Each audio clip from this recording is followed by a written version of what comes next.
الحمد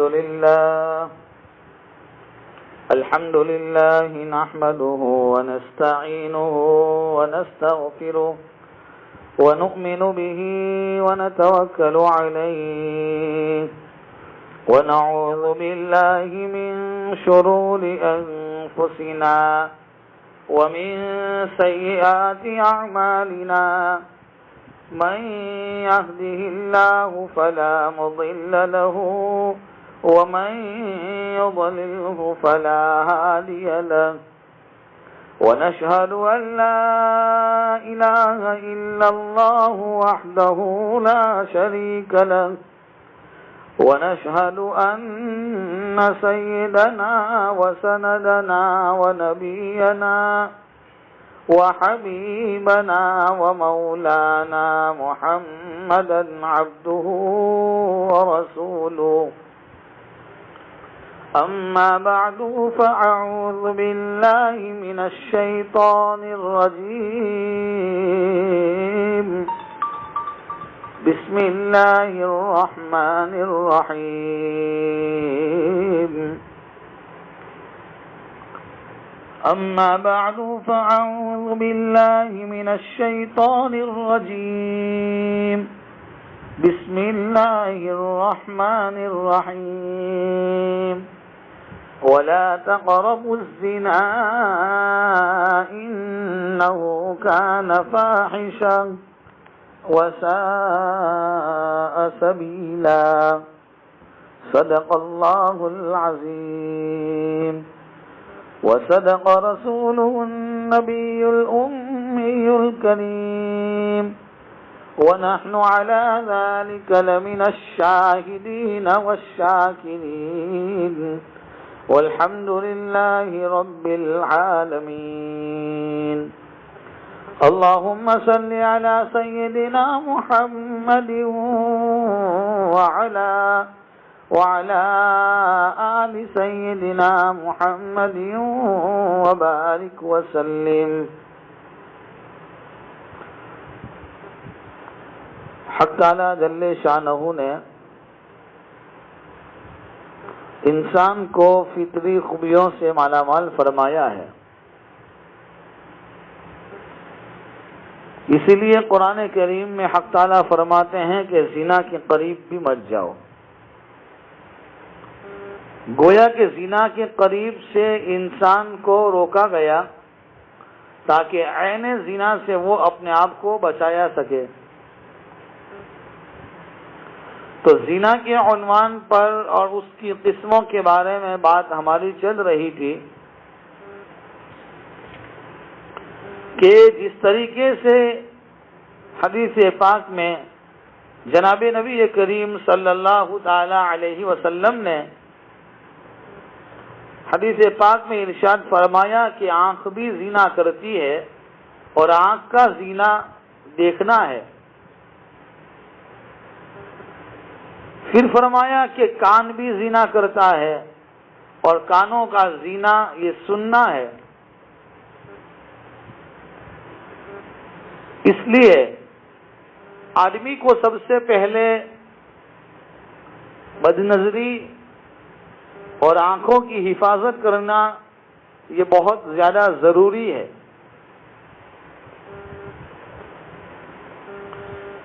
اس کے علاوہ زنا کی ایک دوسری قسم ہے کہ کبھی کبھی انسان بیوی سے بھی زنا کرتا ہے. یہاں سوال یہ ہوتا ہے کہ جو بیوی اس کے نکاح میں حلال ہے، جس کے ساتھ اس کو خواہشات کو پورا کرنا ہر طرح سے ہر طریقے سے جائز اور حلال ہے، لیکن قیامت کی نشانیوں میں ایک نشانی یہ بھی ارشاد فرمائی ہے کہ قیامت سے پہلے لوگ اپنی بیوی سے بھی زنا کریں گے. حق تعالی جل شانہ نے میاں اور بیوی کے لیے مباشرت کو، ہم بستری کو ثواب کا ذریعہ بنایا ہے، لیکن یہی بیوی جس کے ساتھ اس کو اپنی خواہشات کا پورا کرنا جائز تھا، حلال تھا، اسی بیوی جب وہ حیض یا نفاس کی حالت میں ہو، جب وہ ماسک کی حالت میں ہو، جب وہ پیریڈ کی حالت میں ہو، تو فرمایا قرآن نے اس کو روکا ہے کہ تم اس کے قریب مت جاؤ، یعنی تم اس کے ساتھ اپنی خواہشات کو پورا مت کرو ورنہ یہ حرام ہوگا۔ فَاعْتَزِلُوا النِّسَاءَ فِي الْمَحِيضِ کہ حیض کی حالت میں، ماسک اور پیریڈ کی حالت میں عورتوں سے الگ رہو۔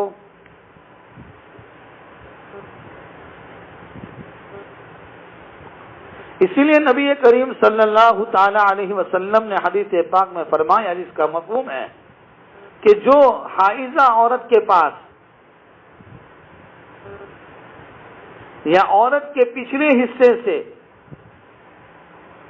اپنی خواہشات کو پورا کرتا ہے یا کاہن کے پاس جا کر وہ باتوں کو معلوم کرتا ہے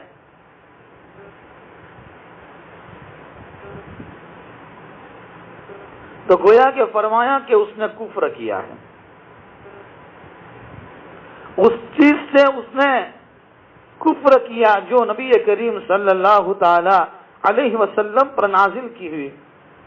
اس لیے امام احمد ابن عبید اللہ ابن عباس رضی اللہ تعالی عنہ سے روایت کی کہ نبی کریم صلی اللہ تعالی علیہ وسلم سے وہ نقل کرتے ہیں کہ اس آدمی کے بارے میں جو اپنی عورت کے، اپنی بیوی کے پاس حیض کی حالت میں آتا ہے وہ 1 دینار یا آدھا دینار وہ صدقہ کرے۔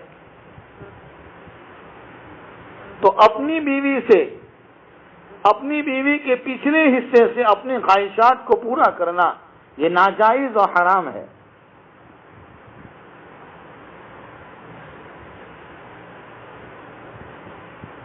لیکن علماء فرماتے ہیں کہ اگر کوئی آدمی یہ گناہ کر لے، غلطی کر لے تو پھر وہ استغفار کرے، اللہ سے معافی مانگے، صدقہ و خیرات کے دینے کا اہتمام کرے تاکہ اللہ تعالیٰ اس کے اس گناہ کو معاف کر دے۔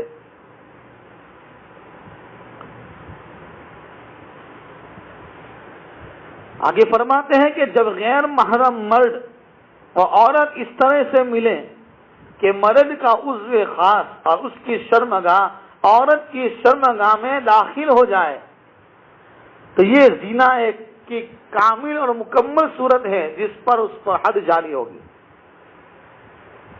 کیونکہ قرآن کہتا ہے لا تقربوا الزنا انه كان فاحشا وساء سبیلا کہ زنا کے قریب بھی مت جاؤ، بے شک وہ بے حیائی اور برا راستہ ہے۔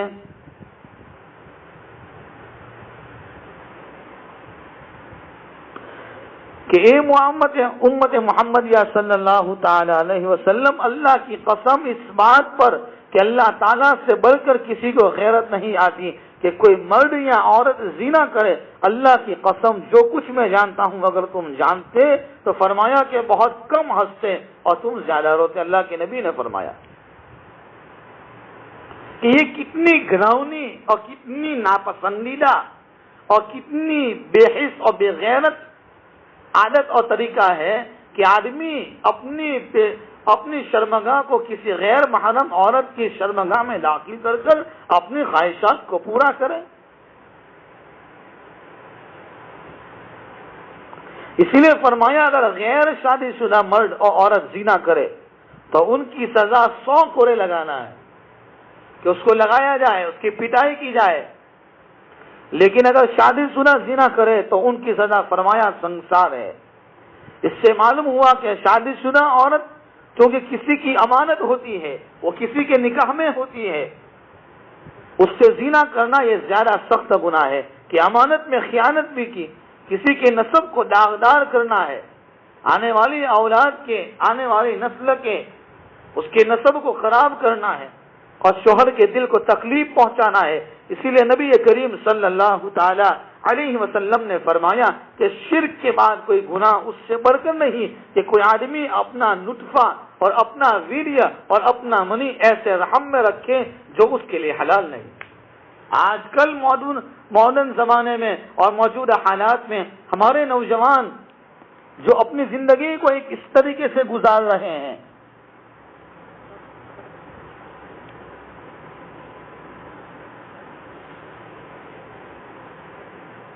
کہ آدمی اپنی خواہشات کو دوسروں کی عورتوں کے ساتھ اور غیر محرم کے ساتھ اپنی خواہشات کو پورا کرتا ہے۔ حدیث پاک میں نبی کریم صلی اللہ تعالی علیہ وسلم سے ایک عظیم ترین اور بہت بڑے گناہ کے بارے میں پوچھا گیا تو آپ نے شرک فرمایا کہ شرک یہ سب سے بڑا گناہ ہے، کہ اللہ کی ذات میں اور اللہ کے صفات میں کسی کو شریک کرنا، کہ اللہ اکیلا اور یکتا ہے، اللہ اپنی ذات میں اکیلا یکتا ہے، اپنے صفات میں اکیلا یکتا ہے، تو اللہ کے ساتھ کسی کو شریک کرنا یہ بہت بڑا گناہ ہے۔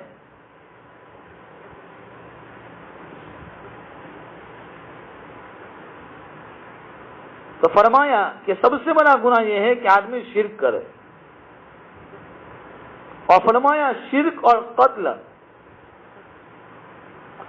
کہ شرک کے بعد اگر کوئی سب سے بڑا گناہ ہے تو فرمایا ناحق طور پر کسی کو قتل کرنا۔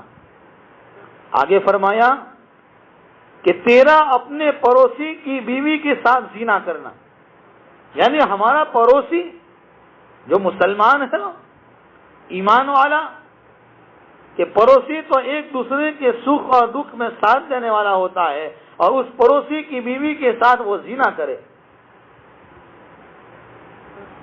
اسی لیے دوسری حدیث پاک میں فرمایا کہ جنت میں داخل نہیں ہو سکے گا وہ آدمی جس کی شرارتوں سے، جس کی تکلیفوں سے اس کا پڑوسی معمون نہ ہو، محفوظ نہ ہو۔ ایک اور حدیث نے فرمایا اللہ کی قسم وہ آدمی مومن نہیں، اللہ کی قسم وہ آدمی مومن نہیں، اللہ کی قسم وہ آدمی مومن نہیں۔ صحابہ کرام نے عرض کیا کون یا رسول اللہ؟ فرمایا کہ وہ آدمی جس کی شرارتوں سے، جس کی تکلیفوں سے، جس کی پریشانیوں سے اس کا پڑوسی محفوظ نہ ہو۔ حالانکہ پڑوسیوں کے بارے میں علماء نے لکھا ہے کہ گھر کے چاروں اطراف کے دہنی طرف 40 مکان، بائیں طرف 40 مکان، آگے کے حصے میں 40 مکان، پیچھے کے حصے میں 40 مکان، یہ سارے کے سارے پڑوس کے حقوق میں داخل ہے۔ اس لیے اور پھر یہ اتنے سارے پڑوسیوں کے حقوق بیان فرمائے، اور فرمایا کہ جو پڑوسی کی عورت کے ساتھ، پڑوسی کی بیوی کے ساتھ اور اس کی لڑکی کے ساتھ زنا کرتا ہے، فرمایا یہ اتنا زیادہ سنگین اور خطرناک گناہ ہے۔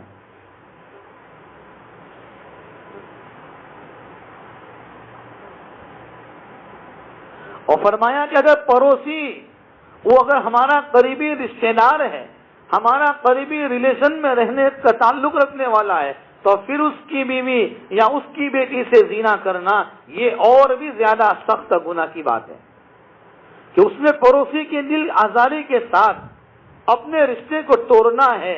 قطع رحمی اور رشتے ناطے کو توڑنے کا بھی گناہ شامل ہے۔ اسی لیے ارشاد فرمایا وَيَقْطَعُونَ مَا أَمَرَ اللَّهُ بِهِ،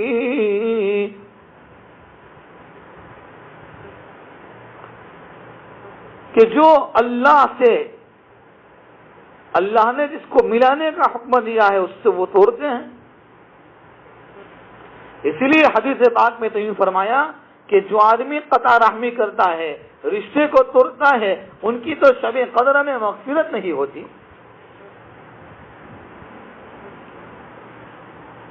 اسی لیے موجودہ دور جن حالات سے میں اور آپ گزر رہے ہیں میرے بھائیوں، ان حالات میں ہم اپنی زندگی پر تھوڑا غور و فکر کریں، تھوڑا غریبان میں جھانکیں، محاسبہ کریں کہ ہمارے رشتہ دار، وہ ہمارے رشتہ داروں میں مرد اور عورت بے دھڑک بلا جھجک میل جل رکھتے ہیں، اور پھر آپس میں محبتوں کی باتوں کی آہستہ آہستہ بڑھوتری ہوتی ہے جو انسان کو زنا کے ارتکاب پر لے جاتی ہے۔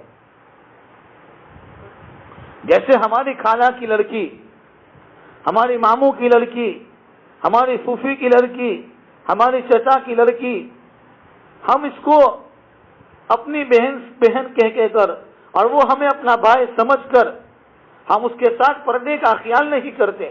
حقیقت یہ ہے کہ معاملہ یہ ہے کہ دن کو بھائی کا بھائی اور رات کو پھر وہ چارپائی بن جاتا ہے۔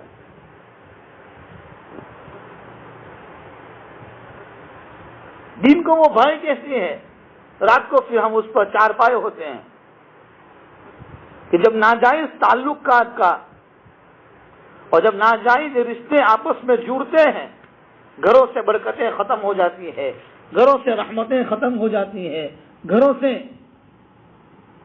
چین اور سکون ختم ہو جاتا ہے۔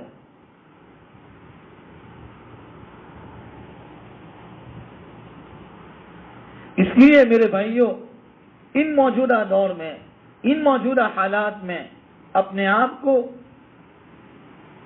ایسا استحضار کے ساتھ اور اس طریقے سے زندگی گزارنے کی ضرورت ہے کہ ہم سے کوئی ایسی حرکت نہ ہو سکے۔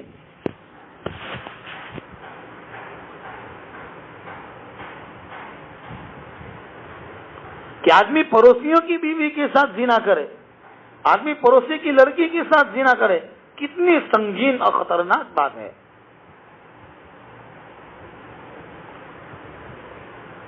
بلکہ قرب قیامت اور قیامت کی نشانیوں کے میں ایک نشانی یہ فرمائی کہ قیامت سے پہلے شوہر اپنی بیوی کو طلاق بھی دے دے گا، اور طلاق دینے کے باوجود وہ اپنے پاس رکھے گا اور پوری زندگی اس کے ساتھ زنا کرے گا۔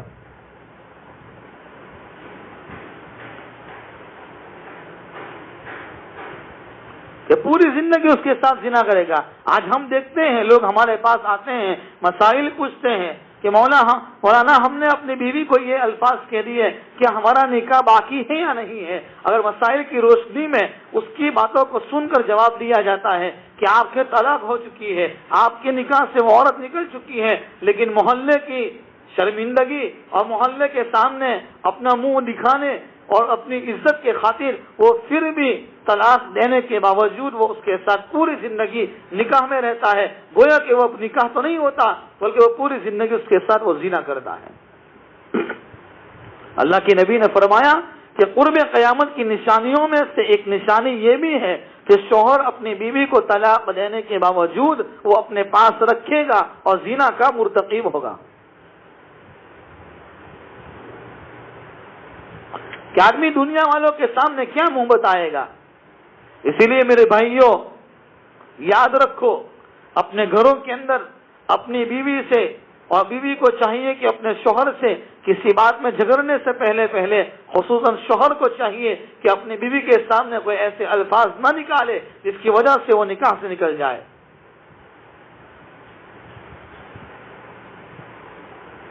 حالانکہ تفسیر روح البیان میں لکھا ہے کہ سب سے زیادہ سخت زنا وہ ہے کہ کوئی مرد اپنی عورت کو طلاق دے کر پھر وہ حرام ہونے کے باوجود اس کے ساتھ زندگی گزارے، بلکہ یہاں تک کہ طلاق ہو جاتی ہے، طلاق دینے کے بعد اس کے ساتھ زنا کرتا ہے اور پھر اسی سے اولاد بھی پیدا ہوتی ہے۔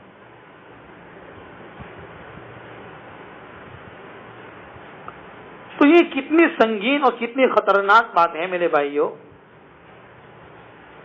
تو ہم اپنی زبانوں کو کنٹرول میں رکھیں، اپنی زبانوں سے کوئی ایسی بات نہ نکالے جس کی بنیاد پر ہم اپنی بیوی کو طلاق دینے کے باوجود بھی اس کو اپنے ساتھ رکھیں۔ پھر ہم کہیں گے، غصے میں آ کر اس کو طلاق دیتے ہیں، پھر کہیں گے بھائی آپ نے تو طلاق نہیں، مؤدب ہم نے طلاق نہیں کہا تھا، ہم نے تو طلاق کہا تھا۔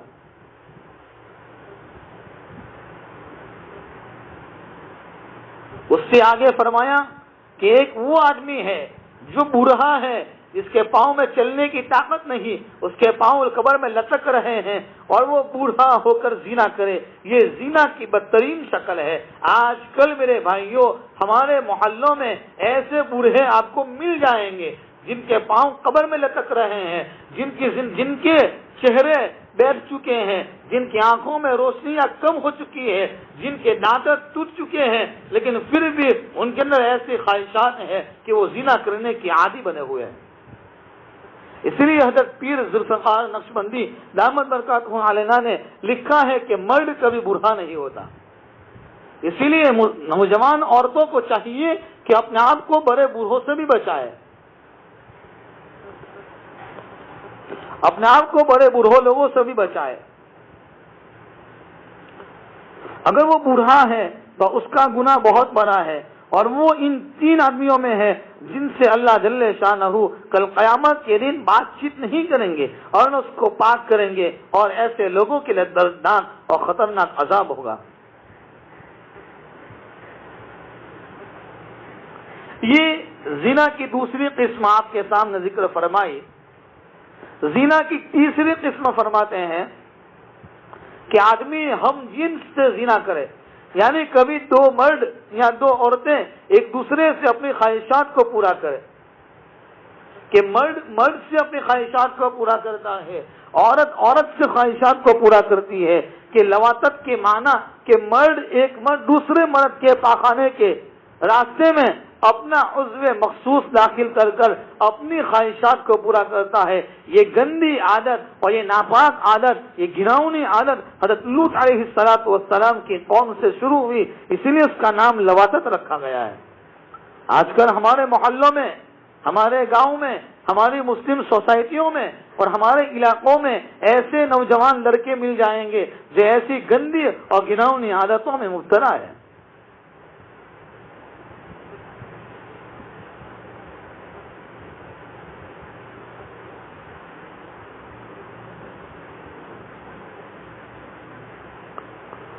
اسی لیے قرآن کریم میں قوم لوط کے متعلق حق تعالیٰ فرماتے ہیں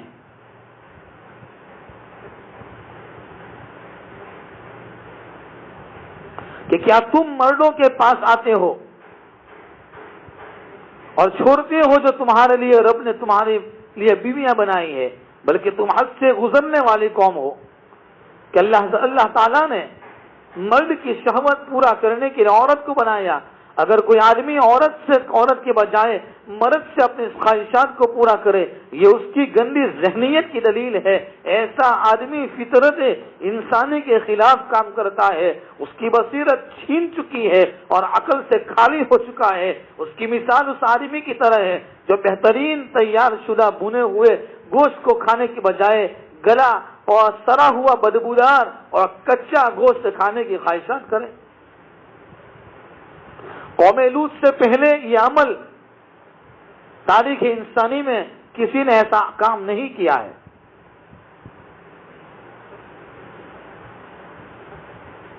آج ہم دیکھیں،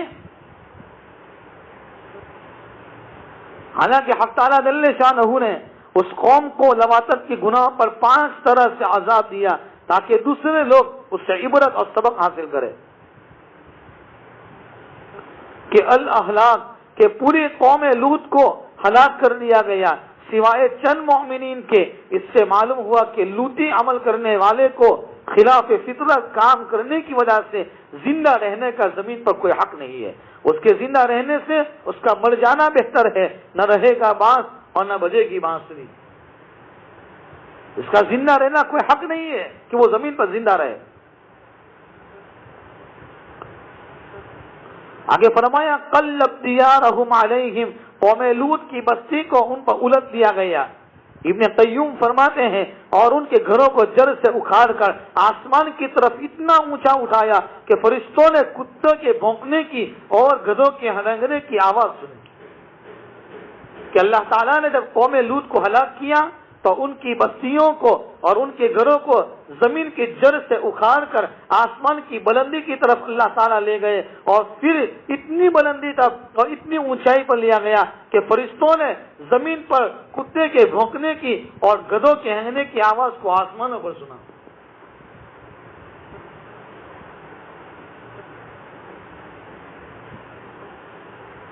آگے فرماتے ہیں قوم لوط پر پتھروں کی بارش کی گئی۔ اس مٹی سے بنے ہوئے پتھر جس کو دوزخ کی آگ پر پکایا گیا، ان لوگوں کے نام لکھے ہوئے تھے، اور منظور کا معنی ہے کہ پیدر کے اس کو لگاتار اس پتھر کو پھینکا گیا۔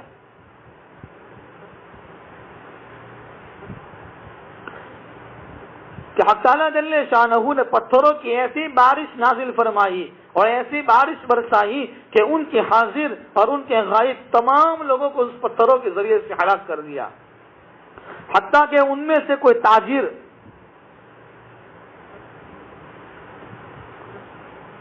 جو تاجر تھا جو حرم میں تھا تو اس کے لیے وہ پتھر 40 دن تک ٹھہرا رہا، حتیٰ کہ وہ تجارت سے فارغ ہو کر حرم سے نکلا تو اس کو بھی ہلاک کیا گیا۔ یہ عذاب کی اتنی زیادہ شدت اور اتنی زیادہ سختی یہ اس بات کی دلیل اور نشانی ہے کہ حق تعالیٰ جل شانہ کو اس لواطت سے اور گندے عمل سے بہت زیادہ نفرت ہے۔ پوری قوم کو زمین میں دھسا دیا گیا، بتا دیا کہ لوطی قوم کے لیے زمین کے اوپر والے حصے کی نسبت اس کو زمین کے اندر والا حصہ زیادہ بہتر ہے۔ ایسے لوگوں کے لیے اور ایسے قوم کے لیے زمین پر زندہ رہنے کا کوئی حق نہیں ہے۔ حق تعالیٰ جل شانہ نے پوری قوم لوط کا تفصیلی تذکرہ قرآن کریم میں فرما کر ان کو خوب رسوا اور ذلیل کیا کہ کسی قوم کے لیے اتنا عبرت آموز اور ذلت آمیز الفاظ کا استعمال نہیں کیا جتنا کہ قوم لوط کے بارے میں کیا گیا۔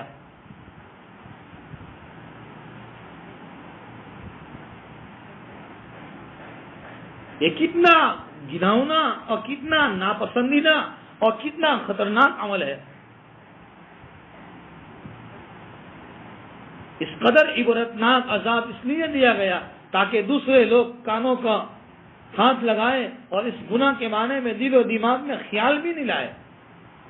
آج ہمارے سوسائٹیوں میں، آج ہمارے سماج اور ہمارے معاشرے میں ایسے نوجوان اور ایسے خوبصورت لڑکے مل جائیں گے جو ایسی گھناؤنی حرکتوں میں مبتلا ہیں۔ اگر ہمارے سامنے کوئی ایسے واقعات ہیں، محبتوں کے ساتھ سمجھا کر ایسے نوجوانوں کو ان ناپاک حرکتوں سے اس کو روکا جائے کہ ایک آدمی کی ایسی حرکت کی بنیاد پر حق تعالیٰ پوری بستی کو برکتوں سے روک لیتا ہے، رحمتوں سے روک لیتا ہے۔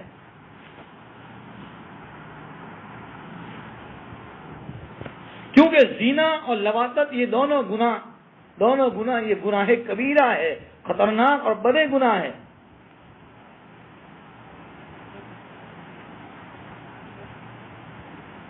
یہ زنا تو مرد اور عورت مل کر زنا کرتے ہیں۔ زنا اگرچہ گناہ ہے مگر مرد و عورت کا ملاپ یہ فطرتی تقاضا ہے، اس لیے انسان کا دل اس عورت کی طرف مائل ہو جاتا ہے، حالانکہ زنا یہ زنا ہی ہے، یہ حرام ہی ہے، یہ ناجائز ہی ہے۔ زنا کے لیے قرآن کریم میں فاحشہ کا لفظ استعمال کیا اور حدیث پاک میں زانی پر ایک دفعہ لعنت کی گئی۔ زنا کرنے والے کو قرآن کریم میں خبیث کا لقب دیا گیا۔ زانی اور زنا کرنے والے کو سنسار کرنے کے لیے انسانوں کو حکم دیا گیا۔ اور لواطت میں یہ فرق ہے کہ دو مرد آپس میں مل کر لواطت کرتے ہیں۔ لواطت یہ انسانی فطرت کے خلاف ہے، اس لیے یہ زیادہ برا کام ہے۔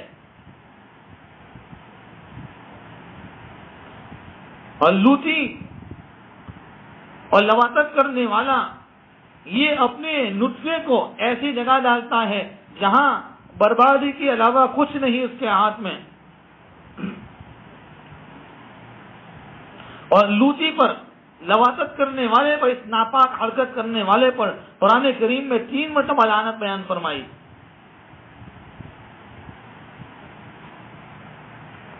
اور لوطی کو اللہ تعالیٰ نے پتھروں کی بارش برسا کر اس کو خود سنسار کیا ہے۔ نتیجہ یہ نکلا کہ لواطت یہ زنا سے زیادہ خطرناک گناہ ہے۔ لواطت بھی گناہ ہے، زنا بھی گناہ ہے، ہمیں ان دونوں گناہوں سے اپنے آپ کو بچانا ہے۔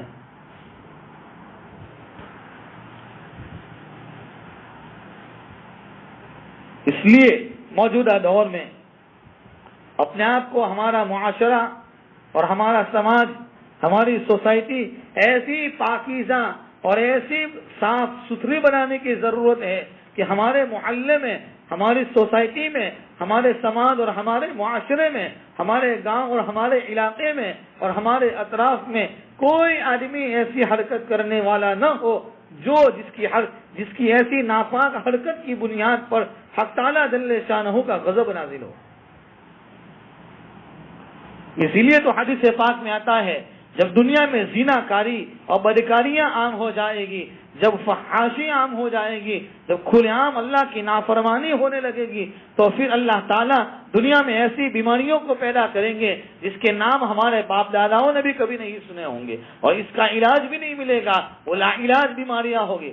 آج ہم جن حالات سے، جن کورونا کی خطرناک وبا سے گزر رہے ہیں، یہ اسی کا نتیجہ ہے کہ ہمارے سماجوں میں، ہمارے علاقوں میں زنا کاری اور بدکاری اتنی عام ہو چکی ہے کہ جس کے بارے میں ہم اندازہ نہیں لگا سکتے ہیں۔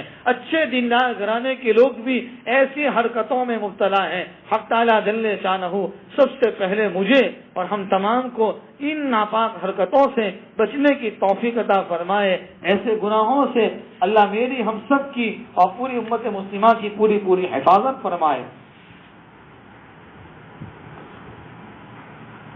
حق تعالیٰ جل شانہ ہمیں صحیح معنی میں سمجھنے کی اور اللہ صحیح باتوں پر عمل کی توفیق کامل نصیب فرمائے۔ وآخر دعوانا ان الحمد للہ رب العالمین۔ بسم اللہ الرحمن الرحیم۔ سبحانک اللہم بحمدک وتبارک اسمک وتعالی جدک ولا الہ غیرک۔ اللہم لک الحمد کلہ ولک الشکر کلہ وإلیک یرجع الامر کلہ۔ اللہم صلی علی سیدنا محمد وعلی آل سیدنا مولانا محمد وبارک وسلم۔ یا ارحم الراحمین، ہمارے گناہوں کو معاف فرما، خطاؤں سے درگزر فرما، سیئات و حسنات سے بدل فرما، تیری رضا والے کام کرنے کی توفیق عطا فرما، تجھے ناراض کرنے والے اعمال سے حفاظت فرما۔ اے اللہ، زنا کی نفرت ہمارے قلب میں پیدا فرما، اس لواطت کے گندے عمل کی نفرت پیدا فرما، ہمیں ان تمام گناہوں سے ہماری حفاظت فرما، ہماری آل و اولاد کی حفاظت فرما، قیامت تک آنے والی نسل کی حفاظت فرما، ہماری سوسائٹی، ہمارے سماج، معاشرے کو ان ناپاک حرکتوں سے پاک اور صاف فرما۔ اے اللہ، مبارک مہینے کی قدردانی کی توفیق عطا فرما۔ اے اللہ، بیماروں کو شفائے کامل عطا فرما۔ اے اللہ، صحت، عافیت، تندرستی نصیب فرما۔ اے اللہ تو ہم سے راضی ہو چکے، اے اللہ ہم سے راضی ہو جا، ہمیں تیرے محبوب اور مخلص بندوں میں شامل فرما۔ اے اللہ، تجھے ناراض کرنے والے اعمال سے ہماری حفاظت فرما، اس ملک میں رہنے بسنے والے تمام انسانیت کی پوری حفاظت فرما۔ اے اللہ، جس بیماری میں پوری انسانیت سسک رہی ہے، بلک رہی ہے، اے اللہ چلا رہی ہے، اے اللہ ساری انسانیت پریشان ہے، اس بیماری کا کوئی علاج نظر نہیں آتا، اے اللہ بیماری دینے والی ذات تیری ہی ہے، اے اللہ شفا بھی تیرے ہی حکم کے تابع ہے۔ اے اللہ تو اپنا کرم فرما کر، اے اللہ اپنا فضل فرما کر، اللہ اپنی مہربانی کا معاملہ فرما کر پوری انسانیت کو اس بیماری سے نجات نصیب فرما دے۔ اے اللہ شفائے کاملہ عاجلہ مستمرہ دائمہ نصیب فرما دے۔ اے اللہ آنے والے ایام میں اے اللہ شب قدر کی عبادات سے مالا مال فرما، معتکفین کے اعتکاف کو قبول فرما۔ اے اللہ زکات دینے والے کے زکات کو قبول فرما۔ اے اللہ تراویح پڑھنے پڑھانے والوں کے پڑھنے پڑھانے کو قبول فرما۔ اے اللہ روزے رکھنے والے کے روزے کو قبول فرما، عمرہ کرنے والے کے عمرے کو قبول فرما، ہم سب کو اپنے گھر کی حاضری کی سعادت نصیب فرما۔ اللہ ہماری دعاؤں کو اپنے فضل و کرم حبیب پاک صلی اللہ تعالی علیہ وسلم سے صدقے میں قبول فرما۔ اللہم صلی علی سیدنا محمد وعلی آل سیدنا مولانا محمد وبارک وسلم۔ ربنا تقبل منا انک انت السمیع العلیم وتب علینا انک انت التواب الرحیم برحمتک یا ارحم الراحمین۔